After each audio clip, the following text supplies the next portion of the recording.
లో డిస్కస్ చేయాల్సిన అవసరం ఉంది. గాదే గారు, కాదంబరి జత్వాన్ని మీకు గుర్తున్నారు కదా? చెప్పండి. ఆవిడకి అన్యాయం జరిగిందని, ఆవిడ్ని అబలం చేసి ఇబ్బంది పెట్టారని, సో మనం గత 2 సంవత్సరాలు కూటమి ప్రభుత్వం వచ్చిన కానీ అనేక చర్చలు పెట్టాం. 3 ఐపీఎస్ అధికారులను, ఒక ఏసీపీని, ఒక సిఐని, కింది స్థాయి ఉద్యోగుల్ని మీ ప్రభుత్వం సస్పెండ్ చేసింది. ఇప్పుడు సిఐడి ఇస్తున్నటువంటి రిపోర్ట్ ఏంటి? మీ ప్రభుత్వంలో ఉన్నటువంటి అనేక మంది నాయకులు మాట్లాడారు, చర్చా వేదికలో మాట్లాడారు, మీరు కూడా గతంలో మాట్లాడారు గుర్తు నాకు. ఇప్పుడు జత్వానియే తప్పు అయితే, ఆవిడ వైపు తప్పు ఉంటే అన్యాయంగా పోలీసు అధికారుల యొక్క భవిష్యత్ బలం లేదా? మరి సిఐడి ఎందుకు ఆ విధంగా రిపోర్ట్ ఇస్తుంది? జత్వాని బ్లాక్మెయిలింగ్ పాల్పడింది, కుక్కల విద్యాసాగర్ వైఎస్ఆర్సీపీ నాయకుడిని బ్లాక్మెయిల్ చేసింది ఆవిడ అని చెప్పేసి సిఐడి ఎందుకు ఇస్తుంది రిపోర్టు? ఇప్పుడు ఇది మీకు చాలా భవిష్యత్తు చాలా పెద్ద ఒక ఇబ్బందిగా మారే పరిస్థితి ఉంది. ఎందుకంటే 3 ఐపీఎస్ అధికారుల యొక్క భవిష్యత్తు అంటే మన అధికారుల్ని, మన పోలీస్ అధికారుల్ని మనమే చాలా దారుణంగా చిత్రీకరించుకున్న పరిస్థితి. ఏం చెప్తారు గాదే గారు? చిత్రీకరించుకుంటే మన పోలీస్ అధికారులు అట్లాగే ఉన్నారు. ఇట్లా లేరని చెప్పేసి ఒకవేళ అనుకుంటే నాకున్నటువంటి అవగాహన వరకు మీరు పొరపాటుది. మన పోలీస్ ఆఫీసులు కానీ మన పోలీసు వ్యవస్థ కానీ అంత సత్యలంగా అయితే ఏం లేదు. ఇప్పుడు ఈ కేసే తీసుకుంటే అప్పుడు అత్యుత్సాహంతో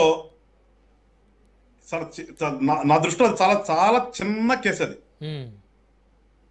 అసలు ఇక్కడ ఏపీలో రిజిస్టర్ అవ్వాల్సిన కేసు కూడా కాదు అది.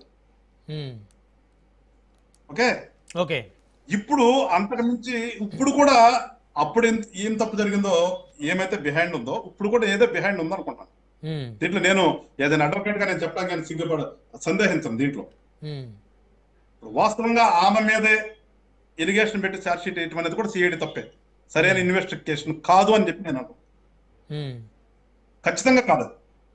ఎందుకంటే అప్పుడు పెట్టినటువంటి సెక్షనాలో మొత్తం డిలీట్ చేసి జస్ట్ అతన్ని బెదిరించింది డబ్బులు, అది కూడా నాకు తెలిసినంత వరకు ఎంత 4 లక్షల చిల్లరో 5 లక్షల చిల్లరో చూపిస్తున్నారు. ఎప్పుడో పాతవి. వాళ్ళిద్దరి మధ్యన సంబంధం 2009 నుంచి ఉందంట.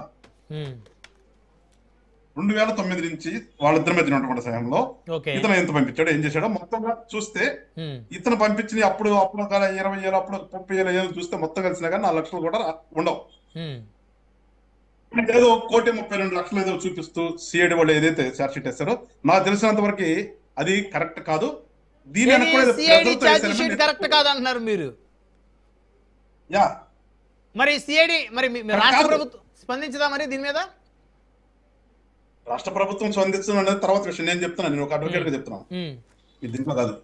ఎందుకంటే ఇప్పుడు ఇందాక మన పురుషోత్తమ రెడ్డి గారు ఏదైతే చెప్పారో, మనం ఉన్నంత మాత్రాన పార్టీ ప్రతినిధులు ఉన్నంత మాత్రాన ఎరుపుని చూపించి తెలుపు అంటే నేనైతే తెలుపు అన్నాం, ఎరిపే అంటా నేను.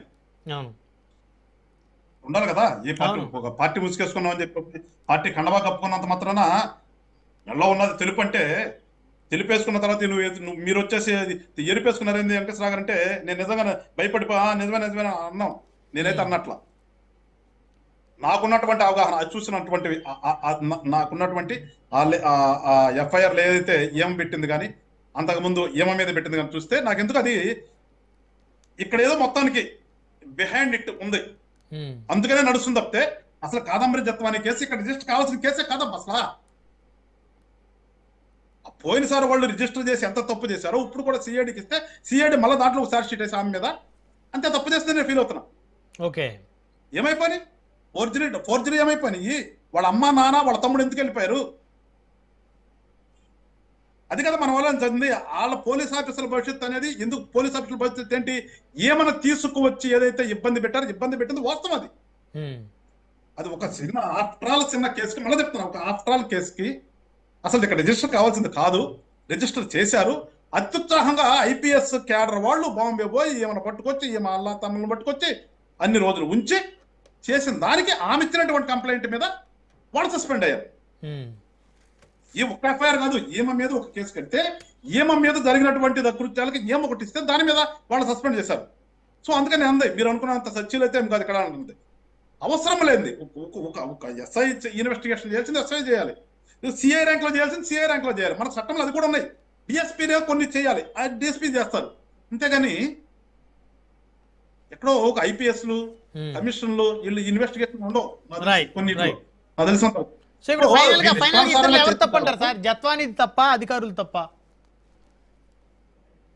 సార్ జత్వా అనేది తప్పనంటానికి వాళ్ళిద్దరి మధ్యన ఇద్దరు వ్యక్తుల మధ్యన ఉన్నటువంటి సాన్నిహిత్యంలో జరిగినటువంటిది మళ్ళీ చెప్తున్నాను. మరి అయ్యో జత్వానికి అన్యాయం జరిగిపోయింది, ఆ అన్యాయంగా ప్రభుత్వం మొత్తం కలిసి రాజ్యం అంతా కలిసి ఒక మహిళ మీద దాడి చేసింది అని చెప్పేసి మరి గతంలో మాట్లాడిన మాటలను అది వాస్తవం అంటా కదా నేను ఇప్పుడు చెప్తున్నా కదా, మీకు అర్థం కావట్లేదని చెప్తుంది. ఆమెకు జరిగింది అన్యాయమే, మళ్ళీ చెప్తున్నా ఆమెకు జరిగింది అన్యాయమే. ఇక్కడ ఇప్పుడు మళ్ళా సిఐడి కూడా కరెక్ట్ ఇన్వెస్టిగేషన్ చేయకుండా మళ్ళీ ఆమె వరకే సార్జ్ షీట్ వేసి వాళ్ళ అమ్మని వాళ్ళ నాన్నని వాళ్ళ తమ్ముడిని తీసేసి కొన్ని సెక్షన్స్ ఎత్తేసేసి ఏదో సింపుల్ గా ఒక ఎక్స్ట్రాక్షన్ కింద ఆయన ఏదో నిజంగా ఆయన్ని బలవంతం చేసి డబ్బులు తీసుకున్నారు. అది ఇంత 4.5 లక్షలు అంట. కానీ 1,38,000 దానికి ఎక్కడ ప్రూఫ్ లేవు. ఎప్పుడో జరిగింది 2009, 2010 అప్పుడు జరిగినట్టు. సో నాకు తెలిసినంత వరకు దాని ప్రకారం బార్డ్ బై లిమిటేషన్ కూడా ఉంది దాంట్లో. మరి వీళ్ళు ఎప్పుడు చూపించారు కానీ రీసెంట్ది అప్పుడు కనుక 2009, 2010 అయితే 2010 లోపు 11 లోపు అయితే కనుక బార్డ్ బై లిమిటేషన్ అది కూడా అసలు కడతానికే లేదు అది. సో ఇన్ని ఉన్నాయి. రైట్. పురుషోత్తమ్ రెడ్డి గారు రెస్పాండ్ అవ్వండి.